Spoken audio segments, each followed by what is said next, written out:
వృశ్చికం వారికి గనక చూసుకున్నట్లయితే ప్రధానంగా ఇక్కడ గమనించినట్లయితే ఈ యొక్క రాశి వారికి ఎప్పుడైతే మీకు ఈ వృశ్చిక రాశిలో పుట్టారు మీరు, అష్టమంలో ఉండే గురువు భాగ్యంలో ఉండే గురువు దశమంలోకి 3 రాశులు మారుతున్నాడు ఈ సంవత్సరం. మనకి పోయిన సంవత్సరం కూడా ఇటువంటి ఫలితాలు మనం చూసాం. వృషభంలో ఉండే గురువు 3 రాశులు మారాడని చెప్పుకున్నాం లాస్ట్ ఇయర్ కూడా. వృషభము, మిథునము, కర్కాటకము. దానివల్ల ఎటువంటి ఫలితాలు జరిగాయో కూడా చూసాము. ఎందుకంటే ఎప్పుడూ కూడా 3 రాశులు కనుక మారితే అది చాలా ప్రమాదకరమైనటువంటి విషయం. అందుకే అది ఈ సంవత్సరం కూడా కంటిన్యూ అవుతుంది 3 రాశులు మారడం అనేటువంటిది. అయితే మీకు మరి కలిగే ఫలితాలు ఏమిటి, ఏ దేవత ఆరాధన చేసుకోవాలి, ఎటువంటి విషయాల పట్ల మీరు జాగ్రత్తగా ఉండాలి, దేశకాల పరిస్థితుల్లో కూడా ఎటువంటి మార్పులు, ఎటువంటి సంఘటనలు జరగనున్నాయి అనేటువంటి అంశాలు చెప్తుంది నేనైనప్పటికీ చెప్పిస్తుంది సాక్షాత్ లలిత అమ్మవారిగా భావిస్తూ, ఆ లలితాంబిక అమ్మవారి యొక్క అనుగ్రహం మీకు పరిపూర్ణంగా కలగాలని మనస్ఫూర్తిగా కోరుకుంటూ, ఇక్కడ ఎప్పుడైతే అష్టమ స్థానంలో ఉన్నాడో గురువు, ఇది ఆకస్మిక సంఘటనల్ని సూచిస్తూ ఉంటుంది. ఎప్పటి వరకు? జూన్ 1వ తేదీ వరకు. అదేవిధంగా అష్టమంలో ఉండేటువంటి గురువు 2వ స్థానాన్ని చూస్తాడు కాబట్టి కొన్ని ఇన్వెస్ట్మెంట్స్ విషయంలోని ఫైనాన్షియల్ గ్రోత్ విషయంలో కూడా సపోర్టివ్గా ఉంటుంది. 4వ భావాన్ని కూడా అష్టమంలో ఉండి చూస్తాడు కాబట్టి ఏదైనా ప్రాపర్టీస్ తీసుకోవడము, బయట దేశాలకు వెళ్ళి ఎక్కడ చదువుకోవడము, ఇటువంటి వాటికి బయట దేశాల్లో ప్రాపర్టీస్ కొనుక్కునేటువంటి వాటికి చాలా అనుకూలంగా ఉంది. ఇక ఈ జూన్ 2 నుంచి అక్టోబర్ ఎండింగ్ వరకు మీకు 9వ స్థానంలో ఉంటాడు గురువు. దీనివల్ల కొంత సంతాన అభివృద్ధి, కొంచెం బ్యాంక్ ట్రాన్సాక్షన్ చేసేటప్పుడు, కొంచెం లాంగ్ జర్నీ చేసేటప్పుడు కొంత జాగ్రత్తగా ఉండాలి. ఇక దశమంలోకి వచ్చేటువంటి గురువు ఉద్యోగ వ్యాపార సంబంధించిన విషయంలో అనుకూలిస్తాడు. బికాజ్ ఆఫ్ 10th హౌస్లో ఉండేటువంటి కేతు వక్రించి దాని రాశి మారుతున్నాడు నవంబర్ నుంచి. అదే నవంబర్ నుంచి గురువు వస్తున్నాడు. సో దీని మూలంగా మీకు కలిగేటువంటి ఫలితాలు ఏమిటి, ఏ విధంగా ఉండబోతుంది అనేటువంటి విషయాలు చెప్తుంది నేనైనప్పటికీ చెప్పిస్తుంది సాక్షాత్ లలిత అమ్మవారిగా భావిస్తూ, ఆ లలితాంబిక అమ్మవారి యొక్క అనుగ్రహం మీకు పరిపూర్ణంగా కలగాలని మనస్ఫూర్తి కోరుకుంటూ, ఇక్కడ గమనించినట్లయితే మీకు ఎప్పుడైతే వృశ్చికం నుంచి అష్టమంలో ఉన్నాడో ధనయోగాల్ని, భాగ్యంలోకి వచ్చినప్పుడు కొంత ఈ లాంగ్ జర్నీస్ వెళ్ళేటప్పుడు కొంత జాగ్రత్త చూసుకోవాలి అనేటువంటి చూపిస్తూ, దశమంలోకి వచ్చినప్పుడు వృత్తి యోగాన్ని ఇస్తున్నందుకు మీరు ఇక్కడ చేయవలసింది ఏమిటంటే గణపతి ఆరాధన ఎక్కువగా చేయడము, దక్షిణామూర్తి ఆరాధన, కాలభైరవుడి యొక్క అష్టకం ఎంత మీరు చదువుకుంటూ ఉంటే, ఎందుకంటే ఇప్పుడు మీకు గురువు ఎప్పుడైతే 9లోకి వస్తాడో మీ లగ్నానికి శుభుడే అయినప్పటికీ శనిని చూస్తాడు కాబట్టి ఇక్కడ 2 రకాల ఫలితాలు వస్తాయి. ఒకటి, పెద్ద మొత్తంలో ఎవరికైనా బ్యాంక్ ట్రాన్సాక్షన్స్ చేసేటప్పుడు కొంత జాగ్రత్తగా ఉండాలి వృశ్చికం వారు. అలాగే సంతాన సంబంధించిన విషయంలో కూడా భాగ్యంలో గురువు ఉన్నప్పుడు పాజిటివ్గా ఇస్తాడు ఫలితాలు అక్కడ. అయితే మీరు ఇంకా మరింత మంచి పాజిటివ్ ఫలితాలు రావాలి అంటే శని, రాహు, కేతువు, గురువు ఈ 4 గ్రహాల దగ్గర దీపారాధన చేయండి. ఖచ్చితంగా మీకు బాగుంటుంది. అయితే ఈ గురువు యొక్క స్వరూపం మారిందని మనం చెప్పుకుంటూ ఉన్నాం. లాస్ట్ ఇయర్ కూడా గురువు 3 రాశులు మారాడు. వృషభము, మిథునము, అదేవిధంగా కర్కాటకంలోకి మారాడు. ఈసారి మిథునము, కర్కాటకము, సింహం అంటే ఏం లేదు, మరి కర్కాటకంలోకి వచ్చాడు కదా, మళ్ళీ వెనక్కి వెళ్ళాడు. అలాగే ఈసారి కూడా ఏంటంటే మిథునము, కర్కాటకము, సింహంలోకి వచ్చినటువంటి గురువు మళ్ళీ వెనక్కి వెళ్ళి మళ్ళీ కర్కాటకంలో సెటిల్ అవుతాడు. కాకపోతే ఎప్పుడైనా గుర్తుపెట్టుకోండి, 3 రాశులు మారిన గురువు విపత్తుల్ని క్రియేట్ చేస్తాడు ఎక్కువగా. అంటే అది ప్రశాంతంగా ఉండనివ్వడు.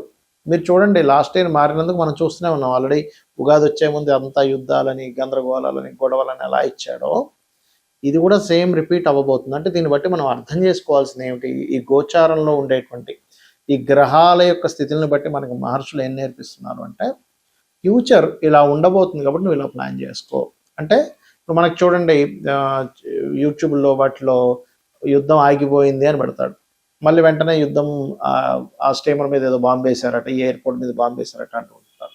దీని గురించి ఆల్రెడీ నేను ఒక 2 నెలలు 3 నెలల క్రితమే చెప్పాను. ఏమంటే యుద్ధాలు వస్తాయి, ఆగుతున్నట్టు అనిపిస్తాయి కానీ ఆగవు.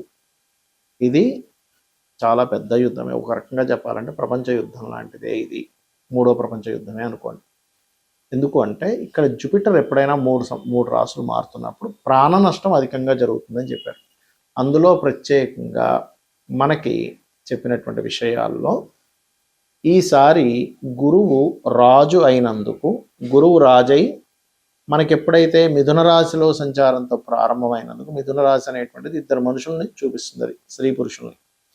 కాబట్టి దీనివల్లనే మనకి గొప్ప గొప్ప వాళ్ళు కొంత వాళ్ళ సీక్రెట్ లైఫ్స్ బయటపడటము, వాయువులో ఒక రకమైనటువంటి ఇబ్బంది రావడము, యుద్ధం మూలంగా మనకి శాస్త్రాల్లో చెప్పింది ఏంటంటే 7 కోట్ల మంది జనాలు నశిస్తారు అనేటువంటిది ఉంది. మనం మీరు కనుక చూసుకుంటే గతంలో ఒక 5-6 ఏళ్ల క్రితం కూడా ఇలాంటి సిచ్యువేషన్స్ వచ్చినప్పుడు, అప్పుడు కోవిడ్ టైంలో నేను మన యూట్యూబ్ ఛానల్లో ఉంటుంది, వెనక్కి వెళ్తే కనుక 5-6 ఏళ్ల క్రితం ఇంతమంది నశిస్తారు, ఈ రాశిలో ఇలా మారుతుంది కాబట్టి నేను అప్పుడు దానికి శ్లోక సహితంగా కూడా చెప్పాను దాని యొక్క అర్థం 5-6 ఏళ్ల క్రితం. అప్పుడు కూడా అందుకే కోవిడ్ వల్ల చాలామంది ప్రాణ నష్టం జరగడం మనం చూసాం. అయితే ఎప్పుడైతే ఈ జూపిటర్ అంటే జూన్ 1 వరకు మిథునంలో ఉంటాడో, దేశకాల పరిస్థితుల్లో ఎక్కువగా వైమానిక సంబంధించినటువంటి విషయాలకి ఎఫెక్ట్ వస్తుంది, గుర్తుపెట్టుకోండి. అంటే విమాన సంబంధించినటువంటివి ధ్వంసం అవడం, అది యుద్ధంలో కానివ్వండి, జనరల్గా ఉండేటువంటివి, ఎందుకంటే వాయువు మీద ప్రభావం.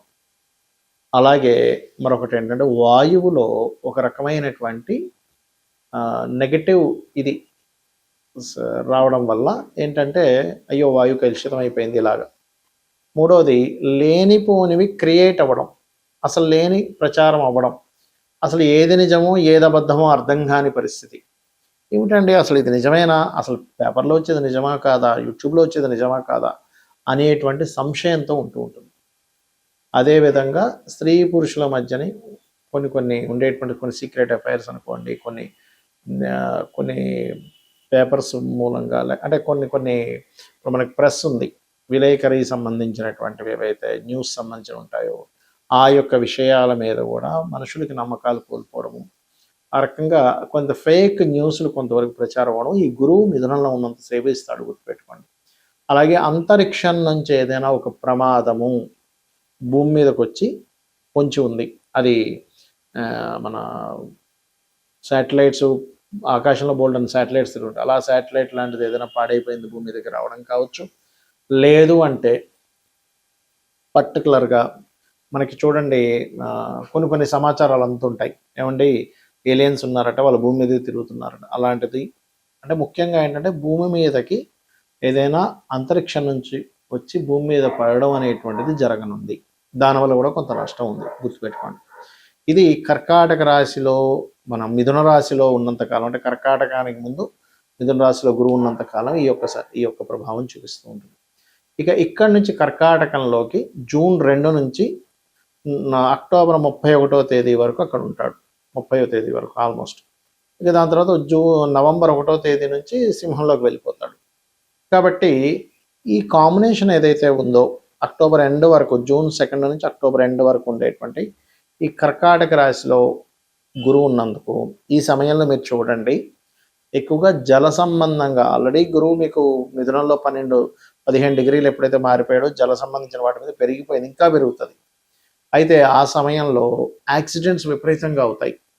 అందుకని మనం వాహనం వెళ్ళేటప్పుడు కాస్త అప్రమత్తంగా ఉండండి. ఇంటి నుంచి మనం బయలుదేరేటప్పుడు 1కి 4 సార్లు మనం ఎక్కడికి వెళ్తున్నాము, సరైన వాహనమా కాదా, సరైన సమయంలో బయలుదేరుతున్నాము, లేదా దుర్ముహూర్తాల్లోని వీటిలో బయలుదేరుతూ ఉంటాం, దుర్ముహూర్తము, గండము, ఈ సమయాల్లో అటువంటి సమయాల్లో బయలుదేరకండి, ఎందుకంటే అది లింక్ ఉంటుంది అక్కడ.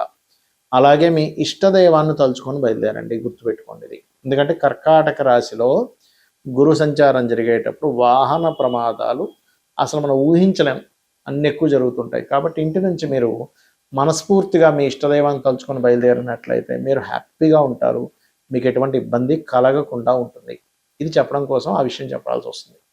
ఇక 3వ విషయం ఏంటంటే ఈ జలము కలుషితం అవ్వడం, జలం మూలంగా గొడవలు రావడం, కర్కాటక రాశిలోకి గురువు వచ్చినందుకు జలం మూలంగానే కొన్ని దేశాల మధ్యనే ఇబ్బంది రావడం, కొంత ఫుడ్కి ఇబ్బంది రావడం, ఫుడ్లో కొంత కలుషితాలు ఏర్పడడం, ఇట్లాంటివన్నీ కూడా ఇస్తుంది అక్కడ. ఇక ఇదే సింహరాశి నుంచి మన కర్కాటక రాశి నుంచి ఎప్పుడైతే సింహంలోకి నవంబర్ నుంచి ఎంటర్ అవుతాడో అక్కడ కలిగేటువంటిది ముఖ్యంగా నాయకుల మీద ఎఫెక్ట్ చూపిస్తుంది. అది పొలిటికల్ రిలేటెడ్, సీఎంలు అనుకోండి, పిఎంలు అనుకోండి, ప్రెసిడెంట్లు అనుకోండి, ప్రపంచవ్యాప్తంగా ఉండేటువంటి పెద్ద వాళ్ళు ఎవరైతే ఉంటారో, పొలిటికల్ రంగాల్లో ఉండేటువంటి వారు ఎవరైతే ఉంటారో వాళ్ళ మీద పూర్తిగా నవంబర్, డిసెంబర్, జనవరి మాసాలు ఎక్కువ ప్రభావం చూపించనుంది, గుర్తుపెట్టుకోండి. మరి ఈ ప్రభావాలు సామాన్య ప్రజలకు దేని మీద చూపిస్తుంది అంటే ఆరోగ్య సంబంధించిన దాని మీదకి వస్తున్నాడు జూపిటర్. ఎందుకంటే ఆరోగ్యానికి కారకుడు రవి కదా. అందుకని ఆ సమయంలో వీలైనంత మట్టుకు హోమ్ రెమెడీస్ కొన్ని ఉంటాయి మనం ఇంట్లో పాటించేవి. కొంచెం కొంత కషాయం లాంటిది ఏదైనా తీసుకోవడము, ఎటువంటి హెల్త్ ఇష్యూస్ రాకుండా ఉండడం కోసం. మనం కోవిడ్ టైంలో కొన్ని పాటించాం. ఇంట్లో ఉండి చక్కగా పాటించడం వల్ల హ్యాపీగా ఉన్నారు.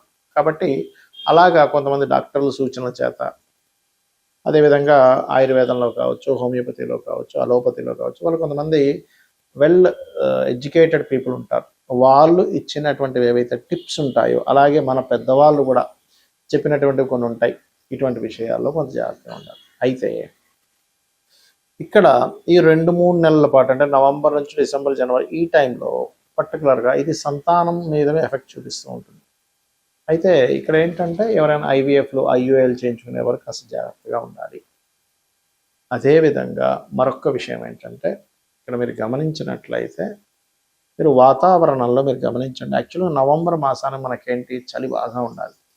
కానీ ఆ టైంకి ఏమవుతుంటుందంటే చలితో పాటు తెలియని ఎండలు కూడా వస్తాయి ఆ టైంలో. ఇదేమిటండి ఎంత ఈ చలికాలం ఇంత ఎండ ఉందేంటి అనిపిస్తూ ఉంటుంది.